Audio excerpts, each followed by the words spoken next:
Input editor Ismail కూడా news room నుంచి మరిన్ని వివరాలు ఇవ్వడానికి సిద్ధంగా ఉన్నారు. మాట్లాడదాం. Ismail, so the first thing, so విచారణ ప్రస్తుతం అల్లు అర్జున్ వెళ్తున్న నేపథ్యంలో ఒక్కసారి రీక్యాప్ చేసుకుంటే గనక ముఖ్యమంత్రి రేవంత్ రెడ్డి అసెంబ్లీలో మాట్లాడిన అనంతరం ప్రెస్ మీట్లో అల్లు అర్జున్ వివరణ ఇవ్వడానికి ప్రయత్నించారు. వివరణ ఇచ్చినట్టుగానే భావించాల్సిన అవసరం ఉంటుంది. అయితే ఇక్కడ ఇంటరిమ్ బెయిల్ ఏదైతే ఇచ్చారో దాంట్లో ఏదైనా కండిషన్స్ ఉండే అవకాశం ఉందా? మీడియాతో మాట్లాడదు అని కానీ మనం తరచూ చూస్తూ ఉంటాం. సో బెయిల్ ఆర్డర్లో ఒకంత కొన్ని కండిషన్స్తో సహా ఇస్తూ ఉంటారు. అలాంటిది ఏదైనా ఉన్నట్టయితే కనుక అల్లు అర్జున్ ఇవ్వకపోయేవారు అనేది కూడా మాట్లాడుతూ ఉన్నారు. అలాంటి కండిషన్ ఏదైనా ఉందా? ప్రస్తుతం ఈ విచారణకి పిలవడాన్ని ఏ రకంగా చూడాలి? అల్లు అర్జున్ కాన్వాయ్ కూడా మనకు కనిపిస్తుంది విజువల్స్లో. What is the information you have? We will talk more about the probe. విచారణలో ఏమేమి ప్రశ్నలు అడగబోతున్నారు అనేది దాని విషయానికి వద్దాం. ముందుగా దీనికి క్లారిటీ రావాల్సిన అవసరం ఉంది.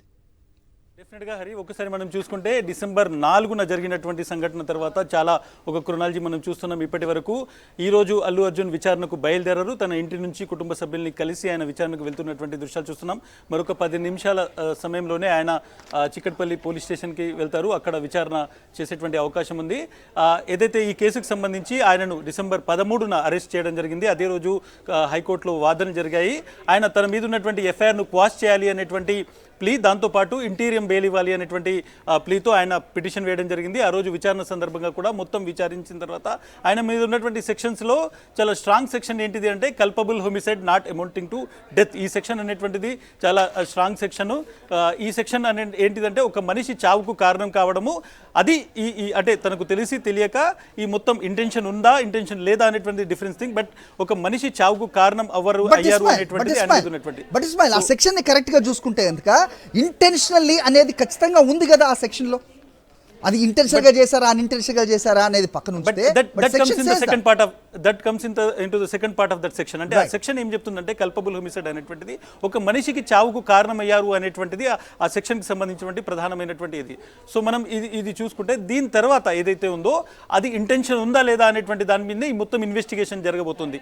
ఫస్ట్ ఛార్జెస్ ఫ్రేమ్ చేస్తున్నప్పుడు ఒక ఏదైతే సెక్షన్ పెడతారో ఆయన ఈ సెక్షన్ ప్రకారము ఆయన చావుకు కారణమయ్యారు అనేటువంటిది సెక్షన్ని పెట్టడం జరిగింది. ఆ తర్వాత ఆర్గ్యుమెంట్స్ జరిగిన తర్వాత ఆయనకు బెయిల్ వచ్చింది. కానీ బెయిల్లో ఎక్కడ కూడా మీడియాతో మాట్లాడకూడదు, ఈ విషయం గురించి ఎక్కడ చర్చించకూడదు అనేటువంటి కండిషన్ ఎక్కడ లేదు. సాధారణంగా కొన్ని కండిషన్స్ ఉంటాయి కోర్టుకు సంబంధించి, ఏదంటే సాక్షులను బెదిరించకూడదు, విచారణకు సహకరించాలి అనేటువంటి కండిషన్స్ ఉంటాయి. ఆ కండిషన్స్ మాత్రమే ఉన్నాయి. ఆయన తనకున్నటువంటి రైట్ ప్రకారమే ఆయన మీడియాతో మాట్లాడడం జరిగింది, వివరణ ఇచ్చుకున్నారు. ముఖ్యంగా ఆయనకు సంబంధించినటువంటి వ్యక్తిత్వాన్ని హననం చేసేటువంటి ఒక ప్రయత్నం జరిగింది అనేటువంటిది ఆ రోజు ఆయన ఫీల్ అయ్యారు. కాబట్టి ఆయన మాట్లాడడం జరిగింది. సో డెఫినెట్గా దాన్ని ఆ బెయిల్ క్యాన్సలేషన్ కోసం అడిగేటువంటి అవకాశం లేదు.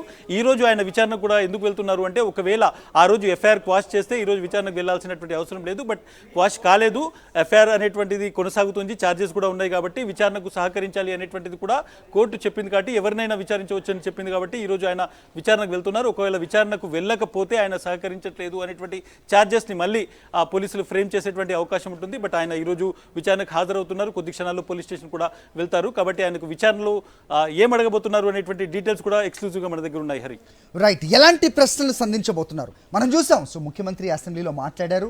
సో ఆ తర్వాత ఈయన వివరణ ఇచ్చారు. దానికి మళ్ళీ పోలీసులు అది కాదు, కరెక్ట్ ఇన్ఫర్మేషన్ ఇది అంటూ కమిషనర్ ఒక పవర్ పాయింట్ ప్రెజెంటేషన్ కూడా ప్రజెంట్ చేసిన పరిస్థితి మనకు కనిపిస్తుంది. సో దాన్ని రెండింటిని కూడా ఇప్పుడు బేరీజ్ వేస్తారా, కంపేర్ చేసి మళ్ళీ క్వశ్చన్స్ అడిగే అవకాశం ఉందా? కొంత స్పెక్యులేషన్ కూడా జరిగింది. అల్లు అర్జున్ని సంధ్యా థియేటర్ వద్దకు కూడా తీసుకెళ్తారు, ఆ జరిగిన సీన్ ఎలా జరిగిందో ఆయన దగ్గర నుంచి వివరణ తీసుకుంటారనేది కూడా. బట్ మన కరెస్పాండెంట్ వాసు దాన్ని కొట్టిపారేశారు. అలాంటి ఇన్ఫర్మేషన్ ఏమి లేదని, బట్ స్పెక్యులేషన్ అయితే జరుగుతోంది. ఇస్మాయిల్, డెఫినెట్గా హరి, ఫస్ట్ ఎవరైనా విచారణకు వచ్చినప్పుడు సాధారణంగా పోలీసులు ఏం చేస్తారంటే ఇటువంటి కేసులో ఇటువంటి సెక్షన్స్ ఛార్జ్ అయిన ఉన్నప్పుడు విచారణకు వచ్చినటువంటి సందర్భంలో మీ పేరేంటి, మీ పూర్తి పేరేంటి, మీరు ఏం చేస్తుంటారు, మీ వయసు ఎంత, ఇవన్నీ కూడా పోలీసుల దగ్గర డీటెయిల్స్ ఉంటాయి. బట్ మళ్ళీ ఒకసారి వాళ్ళతో కన్ఫర్మ్ చేస్తారు. మీరు ఇక్కడ ఈరోజు ఎందుకు వచ్చారో తెలుసా, మీకు నోటీస్ ఇచ్చారు. వాళ్ళు అడుగుతారు ఈరోజు మీరు ఎందుకు వచ్చారు అంటే నాకు నోటీస్ ఇవ్వడం జరిగింది, నాకు 41 CRPC కింద నోటీస్ ఇచ్చారు కాబట్టి నేను ఈరోజు విచారణకు హాజరయ్యాను. ఏ కేసులో విచారించారంటే ఈ సంధ్యా థియేటర్కి సంబంధించినటువంటి ఆ రోజు తొక్కిసలాట జరిగింది, దాని మీద కేసు ఉంది, దాంట్లో నా మీద సెక్షన్స్ పెట్టారు కాబట్టి నేను వచ్చాను అనేటువంటిది ఆయన మొత్తం చెప్పిన తర్వాత ఈ కేసుకు సంబంధించినటువంటి కొన్ని కోర్ క్వశ్చన్స్ ఉంటాయి. ఎందుకంటే పోలీసులు విచారణ సందర్భంగా పోలీసులు తాము బయట చేసినటువంటి విచారణను ఎవరైతే ఆరోపణలు ఎదుర్కొంటున్నారో వాళ్ళతో చేసుకున్నటువంటి విచారణ చేసిన తర్వాత వాళ్ళ ఆన్సర్స్ ద్వారా మొత్తం రిపోర్ట్ రాయడం జరుగుతుంది. కాబట్టి ఈరోజు అల్లు అర్జున్ను అడిగేటువంటి ఈ క్వశ్చన్స్ ఏవైతే ఉన్నాయో 12 క్వశ్చన్స్ తయారు చేసినట్టుగా తెలుస్తుంది. ఒక సీనియర్ ఐపీఎస్ అధికారితో మనం మాట్లాడినప్పుడు సాధారణంగా ఈ కేసులో ఎటువంటి క్వశ్చన్స్ ఫ్రేమ్ చేస్తారు, ఎటువంటి క్వశ్చన్లు అడుగుతారు అన్నప్పుడు ఆ సీనియర్ ఐపీఎస్ అధికారి మనకి ఇచ్చినటువంటి క్వశ్చన్స్ ఇవి. కాబట్టి ఇవి యాజ్ ఇట్ ఈస్గా ఉంటాయని నేను చెప్పను, బట్ డెఫినెట్గా క్వశ్చన్స్ అనేటువంటివి ఈ స్థాయిలో ఉంటాయనేటువంటిది ఒక సీనియర్ ఐపీఎస్ అధికారి చెప్పినటువంటి మాట. సాధారణంగా ఈ కేసుకు సంబంధించి మనం పోలీసులు పూర్తిగా అల్లు అర్జున్ను డిసెంబర్ 4వ తేదీకి వెనక్కి తీసుకెళ్తారు. ఆ రోజు జరిగినటువంటి సంఘటనల క్రమాన్ని అడిగేటువంటి అవకాశం ఉంటుంది. దాంట్లో బెనిఫిట్ షో సినిమాకు క్రూ మొత్తం రావద్దు, సినిమా క్రూ రావద్దు అనేటువంటిది పోలీసులు సంధ్యా యాజమాన్యంకు చెప్పారు అనేటువంటిది పోలీసులు వాదన చేస్తున్నారు. అదే క్వశ్చన్ ఈరోజు అల్లు అర్జున్కి అడగబోతున్నారు. రావద్దు అనేటువంటి విషయం మేము సంధ్యా యాజమాన్యం చెప్పాము, మీకు తెలుసా లేదా అనేటువంటి క్వశ్చన్ వాళ్ళు అడగబోతున్నారు. ఎందుకంటే తెలిసి వచ్చారా తెలియకుండా వచ్చారా అనేటువంటిది పోలీసులు కన్ఫర్మ్ చేసుకోవాల్సి ఉంటుంది.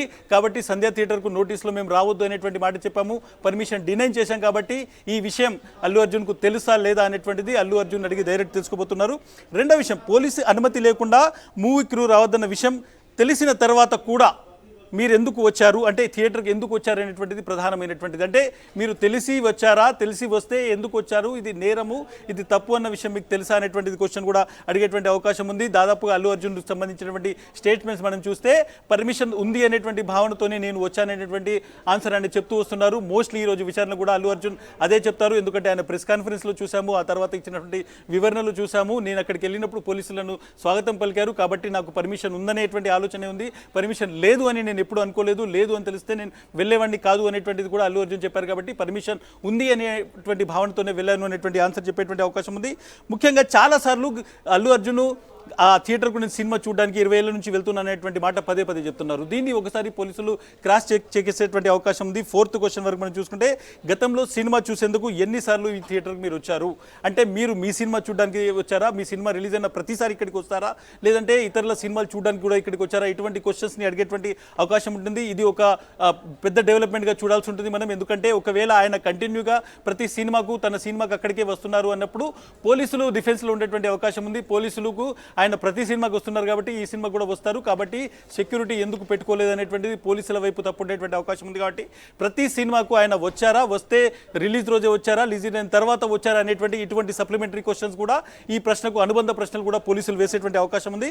కాబట్టి ఈ ప్రశ్న అనేటువంటిది పోలీస్ విచారణలో చాలా కీలకంగా మారుతుంది. ఇంకా 5వ క్వశ్చన్ వరకు మనం చూసుకుంటే, మీతో పాటు సినిమా చూసేందుకు ఎంతమంది వచ్చారు అనేటువంటిది పోలీసు ఇక్కడ క్లియర్గా అడిగేటువంటి అవకాశం ఉంది. ఎందుకంటే అల్లు అర్జున్తో పాటు ఆయన కుటుంబ సభ్యులు వచ్చారు, ఆయన పిల్లలు వచ్చారు, ఆయన వైఫ్ కూడా వచ్చారు. కాబట్టి this is most crucial question. ఇక్కడ అల్లు అర్జున్ కూడా గతంలో విచారణలో కూడా వాదన చేస్తున్నది ఏంటంటే, నిజంగానే అక్కడ తొక్కిసలాట జరుగుతుంది అనేటువంటి ఏమాత్రం అనుమానం ఉన్నా, అక్కడ అనుమతి లేదు అనేటువంటిది నాకు ఏమాత్రం తెలిసినా, నేను నా చిన్న పిల్లల్ని భార్యని తీసుకొని ఎందుకు థియేటర్కు వెళ్తాను, ఎందుకు వాళ్ళను అంత రిస్క్లో వేస్తాను, అక్కడ ప్రమాదం జరుగుతున్నటువంటి ఆలోచన ఉంది అనేటువంటిది బెయిల్ సందర్భంగా డిసెంబర్ 13న హైకోర్టులో జరిగినటువంటి ఆ వాదనల సందర్భంగా అల్లు అర్జున్ న్యాయవాది చాలా స్ట్రాంగ్గా ఇది వినిపించారు. సో డెఫినెట్గా ఎవరెవరు వచ్చారు మీతో పాటు అనేటువంటి దాన్ని ఈరోజు పోలీసులు అడిగేటువంటి అవకాశం ఉంది. అల్లు అర్జున్ కూడా తనతో పాటు వచ్చినటువంటి తన పిల్లలు, కుటుంబ సభ్యులందరి పేర్లు ఆయన మొత్తం డీటెయిల్స్ ఇచ్చేటువంటి అవకాశం ఉంది. రెండవది, ఇక్కడ ప్రధానమైనటువంటి ఇష్యూ ఏంటంటే, పోలీసు చేస్తున్నటువంటి ఆరోపణలో అల్లు అర్జున్తో వచ్చినటువంటి దాదాపు 40-50 మంది బౌన్సర్లు కావచ్చు, ఆయన సెక్యూరిటీ కావచ్చు, వాళ్ళు తోసేశారు. ఒకవైపు నుంచి పోలీస్ సిబ్బంది వాళ్ళు ఉన్నారు. తోసేసిన తర్వాత ఈ మొత్తం తొక్కిసలాట జరిగింది అనేటువంటిది పోలీసులకు సంబంధించి మనం ఒక విధంగా కంప్లైంట్ ఇచ్చినటువంటి రేవతి భర్త కంప్లైంట్లో కావచ్చు, ఆ తర్వాత పోలీసుల విచారణలో కావచ్చు, ఎఫ్ఐఆర్లో కావచ్చు, ఈ అంశాలు చాలా క్లియర్గా ఉన్నాయి. సో అల్లు అర్జున్తో పాటు ఆయనకు భద్రతగా ఎంతమంది వచ్చారు, వాళ్ళు ఎవరు, వాళ్ళకి సంబంధించినటువంటి రెస్పాన్సిబిలిటీ ఎవరు చూస్తారనేటువంటి దాన్ని కూడా ఈరోజు డెఫినెట్గా ఈ క్వశ్చన్లో అడిగేటువంటి అవకాశం ఉంది. చాలా ఇంపార్టెంట్ ఇది. ఎందుకంటే 50 మంది బౌన్సర్లు ఉన్నారా, అందులో ఎవరు తోసేశారు, పోలీసులు తమ మొత్తం ప్రెస్ కాన్ఫరెన్స్లో మనం చూసాము. ఆదివారం రోజు జరిగినటువంటి ప్రెస్ కాన్ఫరెన్స్లో దాదాపు 10,000 వీడియోలను మేము చూసామని చెప్తున్నారు. సో ఎవ్రీబడి, అంటే దీనికి కారణం ఎవరు తోసేశారు, ఎక్కడ తొక్కిసలాట జరిగింది అనేటువంటిది ఎవ్రీ డీటెయిల్స్ పోలీసులు దీంట్లో సేకరించడం జరిగింది. కాబట్టి ఇక్కడ అల్లు అర్జున్తో పాటు ఎంతమంది వచ్చారు, ఆ సెక్యూరిటీ ఎవరు, ఎప్పుడు అంతమంది ఉంటారా, ఈ సినిమా కోసం వాళ్ళని తీసుకొచ్చారా, వాళ్ళు ఏ ఏజెన్సీ నుంచి వచ్చారు, వాళ్ళకి సంబంధించినటువంటి మొత్తం బాధ్యతలను ఎవరు చూస్తారు అల్లు అర్జున్ తరపున, ఇవన్నీ కూడా సప్లిమెంటరీ క్వశ్చన్ ఉండేటువంటి అవకాశం ఉంది. ఇది మోస్ట్ ఇంపార్టెంట్ క్వశ్చన్గా మారుతుంది. అదేవిధంగా ఇక్కడ మొత్తం ఈ సంఘటన జరగడానికి కారణం ఏదైతే ఉందో దాని గురించి స్పెసిఫిక్ క్వశ్చన్స్ ఇక్కడ ఈరోజు పోలీసులు అడిగేటువంటి అవకాశం ఉంది. దాంట్లో మీరు థియేటర్కు రావడం వల్లే ఇస్మాయిల్, అయితే ప్రొసెషన్ జరిగిందా, ర్యాలీగా వెళ్ళారా అన్నదానికి చాలా క్లారిటీ ఇచ్చినట్టుగా మనం ఆయన వివరణలో మనం చూసాం. నేను ఖచ్చితంగా వెళ్ళలేదు, ఒక ఫ్యూ యార్డ్స్, ఒక ఫ్యూ స్టెప్స్ మాత్రమే అక్కడ నేను వాళ్ళని జరపడానికి వెళ్ళాను అనేది చాలా క్లియర్గా ఆయన చాలా కొంచెం ఒక వింత ఉద్వేగంగా కూడా చెప్పిన పరిస్థితి. దాని మీద కూడా క్లారిటీ. ఓవరాల్గా ఈయన వివరణ ఇవ్వడానికి ఏదైతే ప్రయత్నించారో ప్రెస్ మీట్ పెట్టి, దానిని కంపేర్ చేస్తూ అడిగే ప్రశ్నలే ఎక్కువగా ఉంటాయా ఇప్పుడు మీరు చెప్పిన ఈ 12 ప్రశ్నలతో పాటుగా అంటే ఏం చెప్తారు? బట్ డెఫినెట్గా, ఎందుకంటే ఈరోజు మనం ఒకసారి క్వశ్చన్ చూసుకుంటే మీరు థియేటర్కి రావడం వల్లే తొక్కిసలాట జరిగిందా, దీనికి మీ సమాధానం ఏంటి అనేటువంటి క్వశ్చన్. ఎందుకంటే ఈ అల్లు అర్జున్ అక్కడికి రాకపోతే ఈ తొక్కిసలాట జరిగేది కాదు అనేటువంటిది పోలీసుల వాదన. సో దీనికి సంబంధించి అల్లు అర్జున్ ఎటువంటి సమాధానం చెప్తారు? ఎందుకంటే అల్లు అర్జున్ 1-2 ప్రెస్ కాన్ఫరెన్స్ చేశారు, దీని తర్వాత అరెస్ట్ అయిన తర్వాత బయటకు వచ్చి మాట్లాడడం జరిగింది. అట్ ద సేమ్ టైం ఆ తర్వాత మనం చూసాము, ఆ తర్వాత కూడా మళ్ళీ అసెంబ్లీలో ముఖ్యమంత్రి మాట్లాడిన తర్వాత అల్లు అర్జున్ ఆ రోజు ఈవినింగ్ ప్రెస్ కాన్ఫరెన్స్ పెట్టడం జరిగింది సాటర్డే రోజు. సో ఇవన్నీ అంశాల ఆధారంగా పోలీసుల క్వశ్చన్ ఉంటుంది. దాంట్లో అల్లు అర్జున్ థియేటర్కు రావడం వల్లే తొక్కిసలాట జరిగింది అనేటువంటి ఒక మొత్తం ఛార్జెస్ ను పోలీసులు ఫ్రేమ్ చేస్తున్నారు. ఇస్మాయిల్, దీన్ని ఒక మోరల్ ఇష్యూగా ఒకటి చూడాలి, అలాగే లీగల్ ఇష్యూగా కూడా చూడాల్సిన ఈ 2 అంశాలు ఉన్నాయి. సో మోరల్గా ఒకవేళ ఎస్, ఇప్పుడు మంత్రులు మాట్లాడుతున్నారు, అల్లు అర్జున్ వాళ్ళ కుటుంబాన్ని వెళ్ళి కలవలేదు, మాట్లాడలేదు, వెళ్ళి కలవరించి పరామర్శించడానికి లీగాలిటీ ఏంటి అనేది మంత్రులు మాట్లాడుతున్నారు. But at the same time వాళ్ళని కలిస్తే లీగాలిటీగా ఒక ఇష్యూ వస్తుంది, వాళ్ళని ప్రలోభపెట్టడానికో లేకపోతే వాళ్ళని ప్రభావితం చేయడానికో అవకాశం ఉంటుందని ఏ రకంగా చూడాల్సిన అవసరం ఉంది? క్విక్గా చెప్పండి, because we have to go to watch. డెఫినెట్గా ఇప్పుడున్నటువంటి అంశాలు చూసుకుంటే, ఒకవేళ నిజంగానే ఎవరైతే విక్టిమ్స్ ఉన్నారో ఆ విక్టిమ్స్ని ఎవరైతే అక్యూజ్డ్ వెళ్ళి కలిస్తే అది వాళ్ళని ఇన్ఫ్లుయెన్స్ చేసినట్టు ఉంటుంది. ఒక కేసు నమోదైన తర్వాత అందులో ఆరోపణలు ఎదుర్కొంటున్నటువంటి వ్యక్తి ఎవరైతే బాధితులు ఉన్నారో వాళ్ళను కలవడం కావచ్చు, వాళ్ళను మాట్లాడడం కావచ్చు, వాళ్ళకి ఏదైనా ఆర్థిక సహాయం డైరెక్ట్గా చేస్తే అది వాళ్ళని ఇన్ఫ్లుయెన్స్ చేసినట్టు, కేసు నుంచి తప్పించుకునేటువంటి ప్రయత్నం చేస్తున్నట్టు పోలీసులు చాలా సందర్భాల్లో ఛార్జెస్ ఫ్రేమ్ చేశారు. నేను అందువల్లే ఒకసారి కేసు అయిన తర్వాత వాళ్ళను కలవడం, మాట్లాడడం అనేటువంటిది లీగల్గా కరెక్ట్ కాదు అనేటువంటిది నా లీగల్ టైం ఇచ్చినటువంటి పూర్తిగా నాకు ఇచ్చినటువంటి బ్రీఫింగ్, అందుకోసమే నేను మాట్లాడలేదు అనేటువంటిది కూడా చాలా క్లియర్ గా ఇక్కడ అల్లు అర్జున్ చెప్పారు. అదే చార్జెస్ దానికి